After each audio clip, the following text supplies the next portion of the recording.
Dear student, concept and logic channel में C programming सीखने के इस वीडियो लेक्चर में आज हम लेसन 8 फंक्शन के लेक्चर 6 के पार्ट 1 में रिकर्सन के बारे में समझेंगे। वीडियो को लाइक और शेयर करें। अगर अब तक आपने चैनल को सब्सक्राइब नहीं किया है तो चैनल को सब्सक्राइब करें और वीडियो लेक्चर के नोटिफिकेशन के लिए बेल आइकन को प्रेस करें।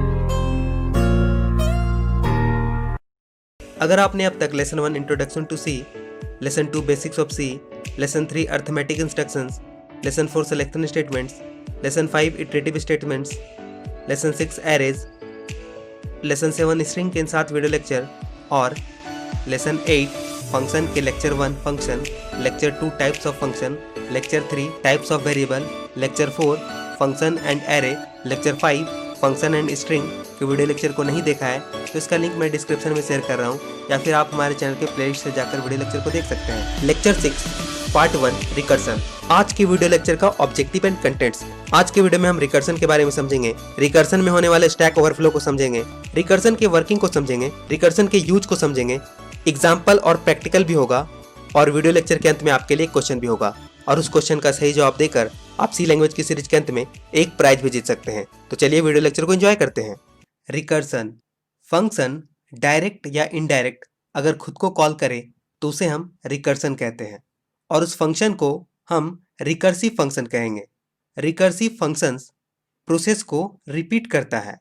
ये बहुत हद तक लूप की तरह ही होता है क्योंकि ये बार बार उसी कोड को रिपीट करता है लूपिंग की तरह।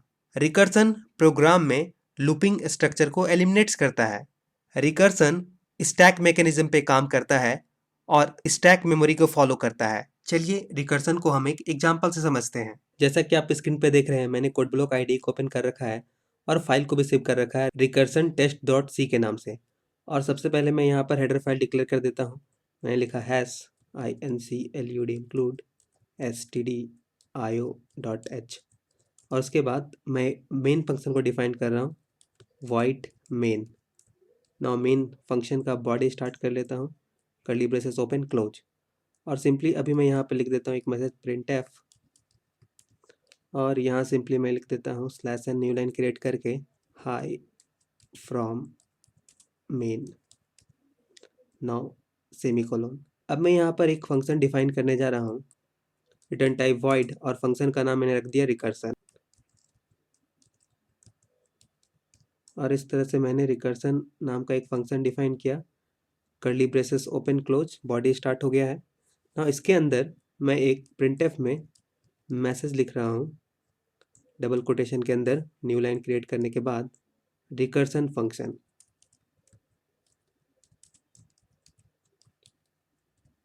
Now semicolon. अब अगर हम मेन फंक्शन से रिकर्सन फंक्शन को कॉल करें तो यहाँ पर ध्यान दीजिएगा, मैंने यहाँ पर रिकर्सन फंक्शन को कॉल किया है और ये रिकर्सन फंक्शन को जैसे ही कॉल किया कंट्रोल रिकर्सन फंक्शन के पास जाएगा और एक बार ये मैसेज एग्जीक्यूट होगा रिकर्सन फंक्शन और वापस कंट्रोल रिटर्न आ जाएगा रिकर्सन फंक्शन कॉल के पास। लेकिन अगर हम यहाँ पे जैसा कि हम किसी फंक्शन से किसी फंक्शन को कॉल कर सकते हैं तो रिकर्सन फंक्शन से रिकर्सन फंक्शन को भी कॉल कर सकते हैं, मतलब फंक्शन कॉलिंग इटसेल्फ। अगर हम रिकर्सन फंक्शन को यहाँ से कॉल कर दे, नाउ यहाँ देखिएगा ये फंक्शन कॉलिंग इटसेल्फ है। हम रिकर्सन फंक्शन के बॉडी के अंदर ही फिर से रिकर्सन फंक्शन को कॉल कर दिए हैं। एक्चुअली ये रिकर्सन हो रहा है यहाँ पर। अगर हम इसे अभी रन करें तो ये फंक्शन तब तक कॉल होता रहेगा जब तक कि स्टैक एरिया फुल नहीं हो जाता। यहाँ मैं अगर इसे रन करूँ तो प्रोग्राम रन टाइम एरर होगा। मैंने रन किया और देखिए अभी यहाँ पे बार बार वो फंक्शन कॉल हो रहा है, इसलिए रिकर्सन फंक्शन ये बार बार मैसेज आ रहा है। लेकिन कब तक? जब तक स्टैक ओवरफ्लो नहीं हो जाता। स्टैक ओवरफ्लो होगा, रन टाइम एरर होगा और प्रोग्राम एबनॉर्मल टर्मिनेट हो जाएगा। देखिए कितने टाइम लेता है। ये इनफाइनाइट लूप नहीं है, ध्यान दीजिएगा, यहाँ कोई लूप हमने नहीं क्रिएट किया है और यहाँ कोई इनफाइनाइट लूप नहीं बन रहा है। लेकिन हाँ, ये कब तक एग्जीक्यूट होगा ये डिपेंड करता है जब तक स्टैक भर नहीं जाता। देखिए स्टैक भर गया है और ये देखिए यहाँ पे एक मैसेज आ गया है a problem caused the program to stop working currently. तो अगर हम इसे क्लोज कर दें तो अब ये तो क्लोज हो गया है, बट ये जो आपने देखा दिस इज एक्चुअली रिकर्सन और इस तरह से ये बार बार एग्जीक्यूट हुआ जब तक स्टैक ओवरफ्लो ना हो गया। और ऐसा इसलिए हुआ क्योंकि हमने इसमें कोई बेस केस नहीं बनाया है, और बेस केस वो केस होता है जहाँ से फंक्शन एग्जिट करता है, जहाँ से फंक्शन टर्मिनेट करता है।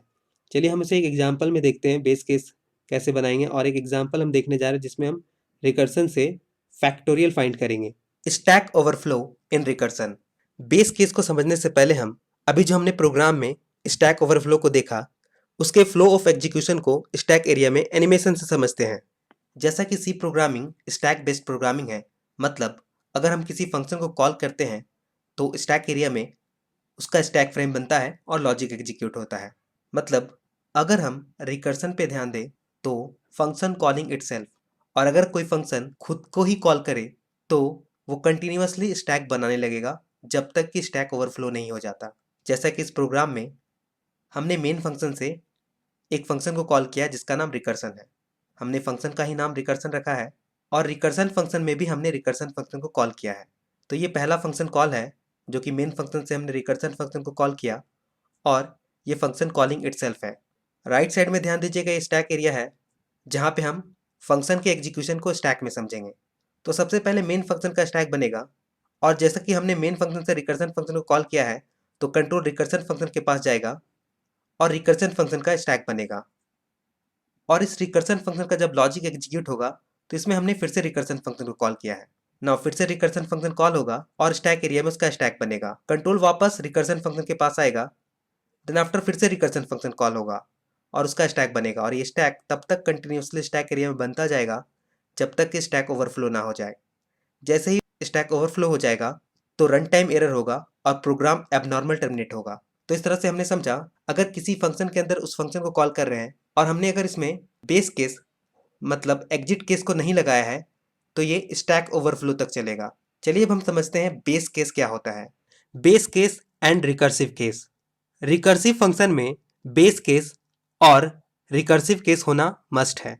अगर ऐसा ना हो तो फंक्शन स्टैक ओवरफ्लो होगा और रन टाइम एरर जनरेट होगा।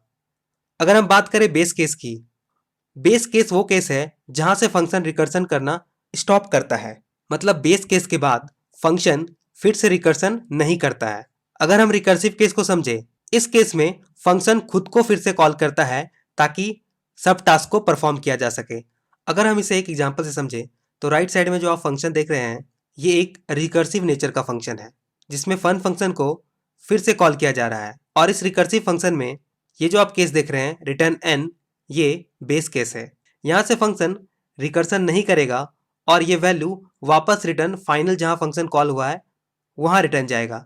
लेकिन ये जो आप केस देख रहे हैं फन n-1, ये रिकर्सिव केस है जिसमें ये फंक्शन को फिर से कॉल कर रहा है। तो इस तरह आप समझ सकते हैं कि एक फंक्शन में बेस केस का होना मस्ट है। अगर बेस केस ना हो तो फंक्शन स्टैक ओवरफ्लो तक चलेगा और रन टाइम एरर होगा। तो यहाँ पर हम एक प्रोग्राम देखने जा रहे हैं जिसमें हम रिकर्सन से फैक्टोरियल फाइंड करेंगे। ये बहुत ही इंपॉर्टेंट प्रोग्राम है। अक्सर जब भी रिकर्सन की बात होती है तो उसे समझने के लिए ये प्रोग्राम अच्छा एग्जाम्पल है। तो हमें रिकर्सन से प्रोग्राम बनाना है फैक्टोरियल का। तो सबसे पहले मैं यहाँ पर मेन फंक्शन के अंदर एक वेरिएबल डिक्लेयर कर रहा हूँ इंटीजर टाइप का n, जिसमें हम यूजर से नंबर लेंगे, और यहाँ पर मैं एक f नाम का वेरिएबल डिक्लेयर कर रहा हूँ जिसमें फाइनल जो वैल्यू फैक्टोरियल का आएगा उसे स्टोर करेंगे। नाउ इस printf में मैं एक मैसेज लिख देता हूँ यूजर के लिए। हमें यूजर से नंबर लेना है तो मैं मैसेज में लिख रहा हूँ इंटर दी नंबर। ये मैसेज पढ़कर यूज़र एक नंबर को इंटर करेगा, और स्कैनएफ फंक्शन को हम यूज कर लेते हैं स्कैनएफ, और वो नंबर इंटीजर टाइप का है तो हम %d यूज करेंगे। नाउ कॉमा देकर एड्रेस का साइन और वेरिएबल नेम n, नाउ सेमीकोलोन। अब हम जो फंक्शन कॉल करेंगे उसका नाम हम रिकर्सन ना करके फैक्टोरियल कर देते हैं,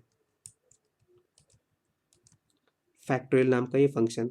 नाउ इस फैक्टोरियल फंक्शन में हम n को पास करेंगे और जो रिटर्न वैल्यू आएगा फाइनली उसे हम यहाँ एक वेरिएबल जो हमने बनाया f उसमें स्टोर कर लेते हैं। नाउ ये जो n पास होगा यहाँ पे हम फंक्शन डिफाइन कर देते हैं फैक्टोरियल नाम का। मैं इसे रिकर्सन से हटा देता हूँ, FACTORIAL फैक्टोरियल। नाउ यहाँ पर हम एक वेरिएबल डिक्लेयर कर लेते हैं। यहाँ मैंने इन टाइप का n सेम नाम का एक वेरिएबल डिक्लेयर कर दिया as a formal parameter. Now यहाँ पर अब हम सबसे पहले बेस केस बनाने जा रहे हैं। मैं इस printf को हटा देता हूँ, इसका कोई यहाँ पर यूज़ नहीं है, मैं इसे हटा देता हूँ और यहाँ पर हम if कंडीशन यूज करेंगे और यहाँ n इक्वल टू 1। एक्चुअली ये बेस केस है, मैं यहाँ पे कमेंट में लिख देता हूँ बेस केस, और यहाँ अगर n 1 होता है तो हम रिटर्न करेंगे, n को हम रिटर्न कर सकते हैं या फिर हम 1 को रिटर्न कर सकते हैं। हम यहाँ पर फिलहाल 1 लिख रहे हैं। जब n 1 होगा तभी 1 रिटर्न होगा या n रिटर्न होगा। अगर हम n भी लिखें तो भी सही है। चलिए फिलहाल मैं n ही लिख देता हूँ। अब हमें यहाँ पर एक कंडीशन बनाना है जो कि एल्स के अंदर होगा। हम रिकर्सन करेंगे, रिकर्सन में फैक्टोरियल फंक्शन को फिर से कॉल करेंगे, FACTORIAL फैक्टोरियल, और यहाँ पर n माइनस 1, n को एक घटाकर फिर से फंक्शन कॉल करेंगे और जो रिटर्न वैल्यू वापस आएगा उसको हम n से मल्टीप्लाई कर देंगे और फाइनली जब सारा कैलकुलेशन लास्ट हो जाएगा, जब यहाँ पर n इक्वल टू 1 होगा तो ये रिटर्न n यहाँ पर आएगा और फिर उसे हम n से मल्टीप्लाई करके फाइनल उसे रिटर्न करेंगे, रिटर्न, और उसे जो हम फाइनल रिटर्न करेंगे वो इस फैक्टोरियल में आकर रिटर्न होगा और f में स्टोर होगा। ना फाइनली जब वो f में स्टोर होगा तो हम उसे प्रिंट करेंगे, मैंने लिखा प्रिंट f,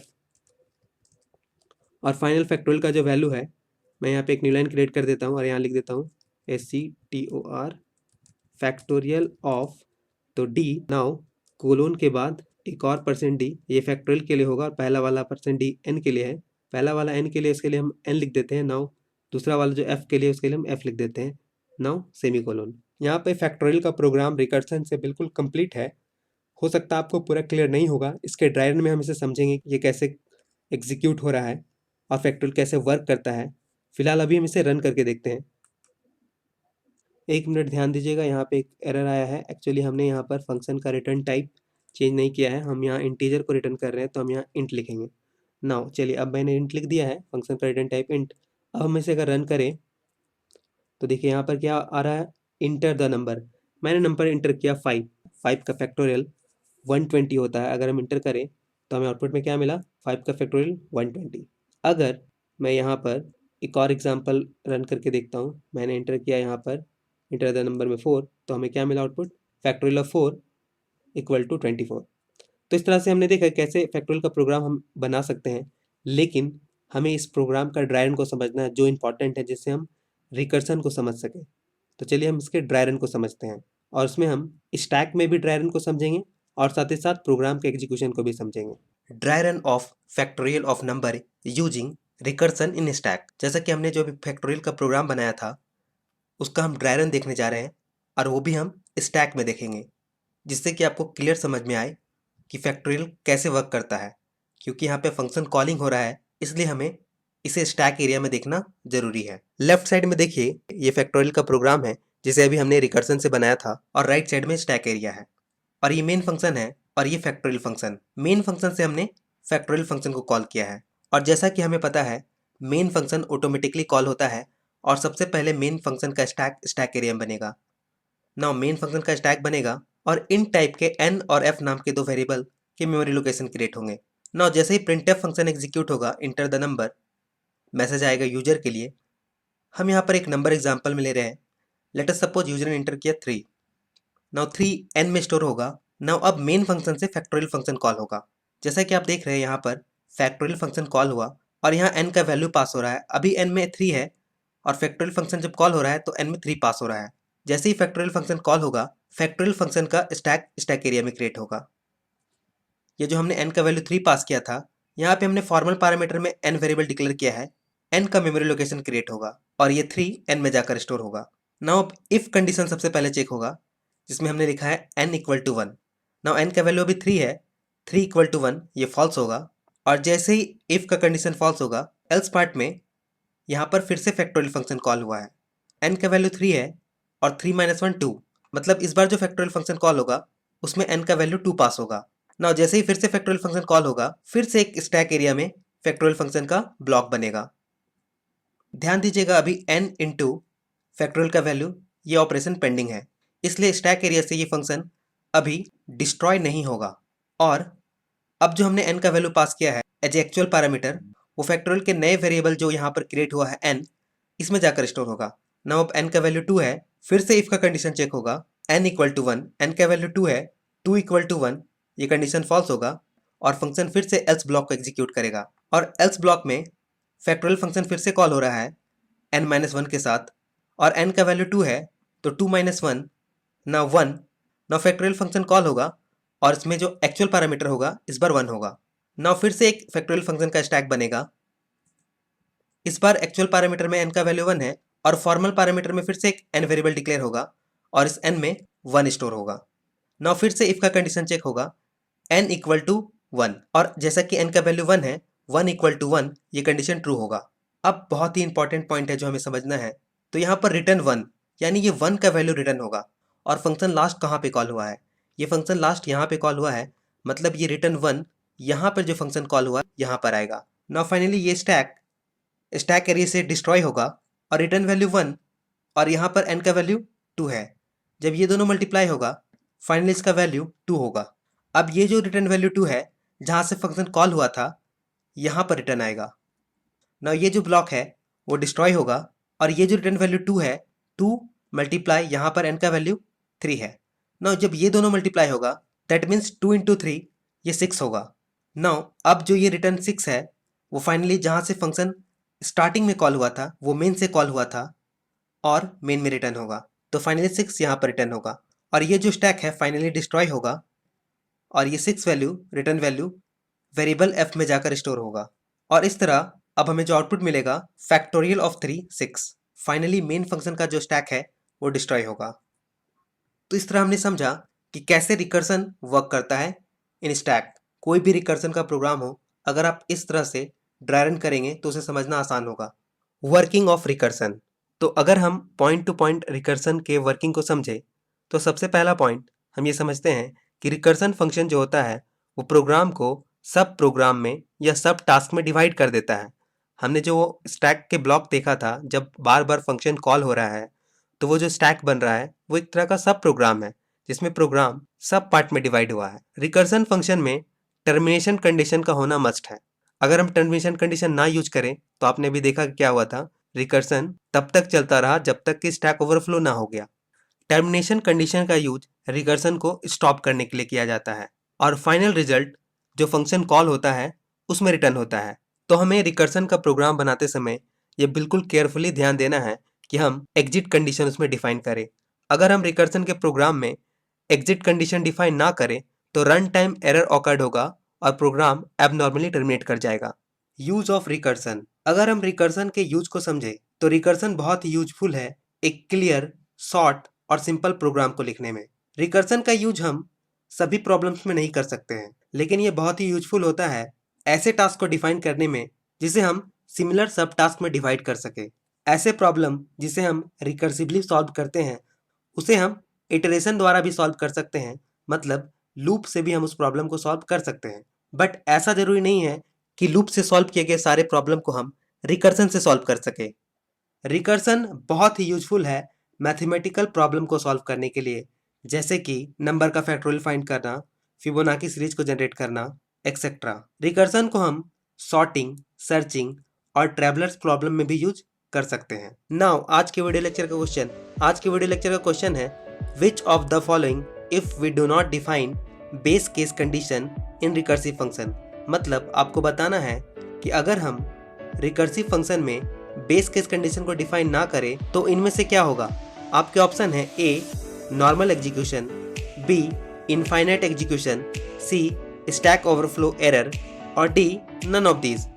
आप अपना जवाब कमेंट सेक्शन में लिख सकते हैं। अपना जवाब कमेंट सेक्शन में जरूर लिखें, क्योंकि सी लैंग्वेज की सीरीज के अंत में जो सबसे ज़्यादा और सबसे सही आंसर देगा उसे प्राइज भी दिया जाएगा। और आज के वीडियो लेक्चर में आपने जो भी सीखा समझा अपने दोस्तों को सिखाएं, समझाएं, क्योंकि जैसा कहते हैं नॉलेज ग्रो व्हेन शेयर्ड। और हो सके तो इस वीडियो लेक्चर को अपने दोस्तों के साथ शेयर करें ताकि ज़्यादा से ज़्यादा लोग प्रोग्रामिंग सीख सकें। Thank you and take care.